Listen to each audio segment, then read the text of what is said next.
नमस्कार, स्वागत आहे तुमचं मोहक रेसिपीज आपल्या मराठी यूट्यूब चॅनेलमध्ये. दिवाळीच्या फराळाच्या ताटामधील सर्वात जास्त आवडणारा पदार्थ म्हणजे चकली. तर आज आपण अजिबातही तेलकट न होणारी, तेलामध्ये न विरघळणारी, खमंग व खुसखुशीत अशी भाजणीची चकली करणार आहोत. चला तर मग रेसिपीला सुरुवात करूया.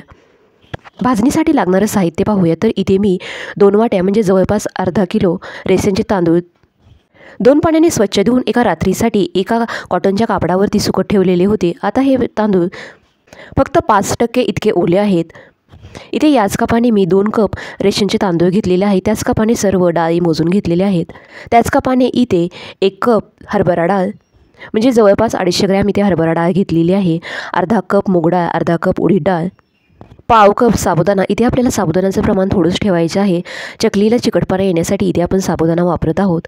त्याचबरोबर इथे आपल्याला पाव कप पोहेही लागणार आहेत. त्यानंतर इथे आपल्याला मसाले लागणार आहेत. तर इथे मी 1 चमचा जिरे व 1 चमचा ओवा घेतलेला आहे. त्याचबरोबर इथे आपल्याला पाव कप धनेही लागणार आहेत. आता हे सर्व पदार्थ भाजून घ्यायचे आहेत. त्यासाठी इथे एक जाडबुडाचा तवा गरम करत ठेवलेला आहे. आता या सर्वात प्रथम आपण तांदूळ भाजून घेऊया. आपल्याला हे सर्व पदार्थ एकदम मंद आचेवरती चांगले भाजून घ्यायचे आहेत. ही भाजणी आपल्याला खूप जास्त करपवायची नाही, तसेच ती कमीही भाजायची नाही. या भाजणीसाठी तुम्ही इंद्रायणी तांदळाव्यतिरिक्त इतर कुठलाही एखादा जाड परंतु जुना तांदूळ भाजणीसाठी वापरला तरीही चालेल. जवळपास 8 ते 10 मिनिटांनंतर इथे या तांदळाला हलकासा रंग आलेला आहे. आता हे तांदूळ एका कॉटनच्या कापडावरती काढून घेऊया. हे तांदूळ चांगले कुरकुरीत होईपर्यंत भाजून घेतल्यानंतरच काढून घेऊया. तांदूळ काढल्यानंतर आता हरभरा डाळ भाजून घेऊया. ही हरभरा डाळ मी अजिबातही धुवून वगैरे घेतलेली नाही, फक्त एका ओल्या कापडाने चांगली स्वच्छ पुसून घेतलेली आहे. त्याचप्रमाणे उडीद डाळ व मूग डाळ ही धुवून न घेता ओल्या कापडानेच पुसून घेतलेली आहे. इथे आपल्याला ही डाळ ही एकदम मंद आचेवरती हलकासा रंग बदलेपर्यंत भाजून घ्यायची आहे. गरम गरम डाळ चावून ती चांगली भाजली आहे की नाही हे चेक केलं तर ती थोडीशी मऊ लागते, परंतु डाळ पूर्णपणे थंड झाल्यानंतरच ती कुरकुरीत होईपर्यंत भाजून घ्यायची आहे. तरच ती डाळ चांगली भाजलेली आहे असे समजावे. हरभरा डाळ चांगली भाजून घेतल्यानंतर आता इथे मूग डाळ व उडीद डाळ इथे आपण एकत्रच भाजून घेणार आहोत.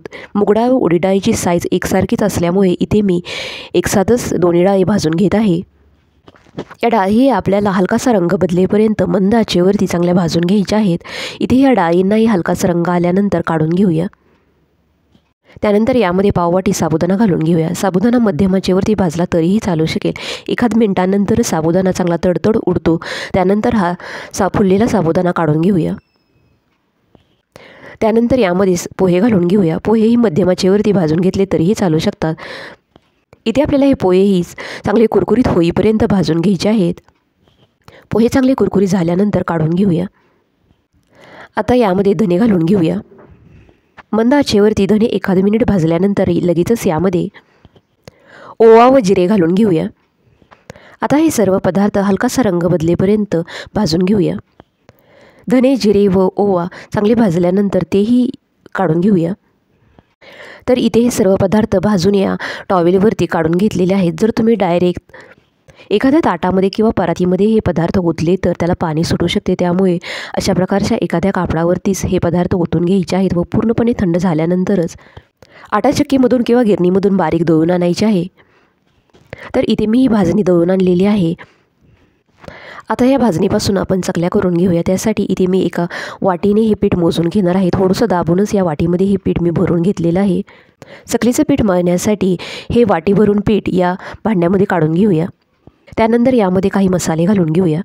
तर इथे मी 2 चमचे पांढरे तीळ, अर्धा चमचा जिरेपूड, अर्धा चमचा धनेपूड, चवीनुसार मीठ, 1 चमचा लाल तिखट, पाव चमचा हळद, पाव चमचा हिंग, थोडासा ओवा घालून घेतलेला आहे. आपण भाजणीमध्येही थोडासा ओवा वापरले असल्यामुळे इथे थोडासा ओवा घालायचा आहे. आता हे सर्व पदार्थ या पिठामध्ये घालून घेऊया. त्यानंतर चकली एकदम खुसखुशीत होण्यासाठी यामध्ये 2 चमचे तेल घालून घेऊया. इथे आपल्याला तेलही खूप कमी वापरायचं आहे. खूप जास्त तेल यामध्ये वापरलं गेलं तर चकल्या तेलकट होऊ शकतात. आता या पिठाला सर्व तेल चांगलं चोळून घेतल्यानंतर ज्या वाटीने आपण 1 वाटी भाजणी घेतलेली होती त्याच वाटीने इथे 1 वाटी उकळतं पाणी या भाजणीमध्ये ओतून घेऊया. एखाद्या चमच्याच्या साहाय्याने अशा प्रकारे थोडंसं ओबडधोबडच ही भाजणी आपल्याला मिक्स करून घ्यायची आहे. आता सध्या तरी हे पीठ खूप जास्त पातळ जरी वाटत असेल तरी 15 ते 20 मिनिटांनंतर भाजणी चांगली शिजली जाते व पीठ थोडंसं घट्ट होतं. तर 15 ते 20 मिनिटांसाठी आपल्याला ही पीठ असंच वाफवून घ्यायचं आहे. 15 ते 20 मिनिटांनंतर इथे पीठ चांगलं वाफवून घेतलेलं आहे. तर तुम्ही इथे पाहू शकता, इथे आपलं पीठ बरंचसं कोरडं झालेलं आहे. इथे हे पीठ थोडंसं ओबडधोबडच असल्यामुळे छान मळून एकदम मऊसूत असं बनवायचं आहे. हे पीठ छान मऊसूत मळून घेतल्यानंतर चकल्या करण्यासाठी या पिठातील थोडासा गोळा घेऊन त्याला लंबगोल आकार देऊन हा गोळा या शेवग्यामध्ये भरून घेऊया. ह्या शेवग्याला मी खाली चकल्या करण्यासाठी इथे आपल्याला चकलीची जी चकती असते ती लावून घ्यायची आहे. चकल्या करण्यासाठी इथे एक ताट घेतलेलं आहे. इथे या ताटावरतीच चकल्या करून घ्यायच्या आहेत. तर त्यासाठी अशा प्रकारे शेवगा थोडासा गोलाकार फिरवून त्याचे 3 ते 4 वेढे होतील अशा चकल्या बनवायच्या आहेत. व शेवटचा जे वेढा असतो तो चकलीला चांगला चिकटवून घ्यायचा आहे. तर इथे मी 4 चकल्या केलेल्या आहेत. आता लगेचच चकल्या तळून घेऊया. चकली जर हाताने तेलामध्ये सोडायला येत नसेल तर अशा प्रकारे उलटण्याने म्हणजे उलटण्यावरती चकली घ्यायची आहे व तेलामध्ये सोडायची आहे. 5 मिनिटापूर्वीच इथे मी तेल हलकंसं गरम करून घेतलेलं होतं. आपल्याला चकली तेलामध्ये सोडण्यापूर्वी तेल खूप जास्त गरम करायचं नाही, तसेच ते थंडही नसावं. हलकंसं कोमट असलेल्या तेलामध्ये 3 चकल्या सोडून घेतलेल्या आहेत.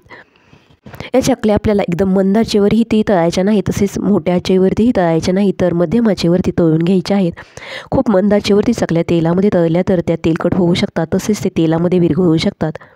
तसेच चकल्या तेलामध्ये सोडल्या लगेचच पलटायची गडबड करायची नाही.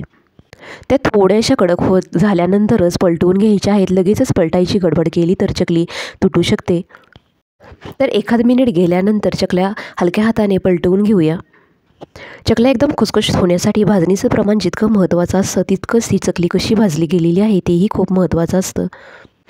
चकली भाजायला थोडासा जास्त वेळ लागतो, त्यामुळे चकली तेलामधून काढायची अजिबातही गडबड करायची नाही. थोडेसे पेशन्स ठेवूनच चकल्या तळून घ्यायच्या आहेत. तर इथे आपल्या ह्या चकल्यांवरचे जे बुडबुडे होते ते पूर्णपणे गेल्यानंतरच इथे या चकल्यांना रंगही छान आल्यानंतर चकल्या तेलामधून काढून घेऊया. चकल्या जर चांगल्या प्रमाणामध्ये तळल्या गेल्या नाही तर त्या मऊ पडू शकतात. तसेच त्या खूप जास्त करपवायच्याही नाही. दोन्ही बाजूने चकल्यांना हलकासा रंग आल्यानंतर तेलामधून काढून घेऊया. चकल्या करायला अजिबातही जास्त वेळ लागत नाही, परंतु तो तळण्यासाठी थोडासा जास्त वेळ लागतो, त्यामुळे चकल्या करतच तळून घ्यायच्या आहेत. तर अशा प्रकारे राहिलेल्या सर्व चकल्या तळून घेऊया. तर इथे मी सर्व चकल्या तळून घेतलेल्या आहेत. तर तुम्ही ते पाहू शकता, चकली अजिबातही तेलकट झालेली नाही. इथे आपली एकदम खुसखुशीत अशी चकली तयार झालेली आहे. यातील एक चकली मी तुम्हाला तोडून दाखवते. एकदम पोकळ अशी ही चकली बनलेली आहे. इतर अनेक प्रकारच्या चकल्या केल्या जातात, परंतु अशा प्रकारची भाजणीची चकली चवीला एकदम मस्त लागते. तर तुम्हीसुद्धा येत्या दिवाळीमध्ये अशा प्रकारे केलेली भाजणीची चकली नक्की करून बघा. पुन्हा भेटूया अशाच एका नवीन रेसिपीमध्ये. तोपर्यंत घरी बनवलेले पदार्थ खा आणि स्वस्थ राहा. व्हिडिओ पाहिल्याबद्दल धन्यवाद. जाता जाता आपल्या चॅनेललाही सबस्क्राईब करायला अजिबात विसरू नका.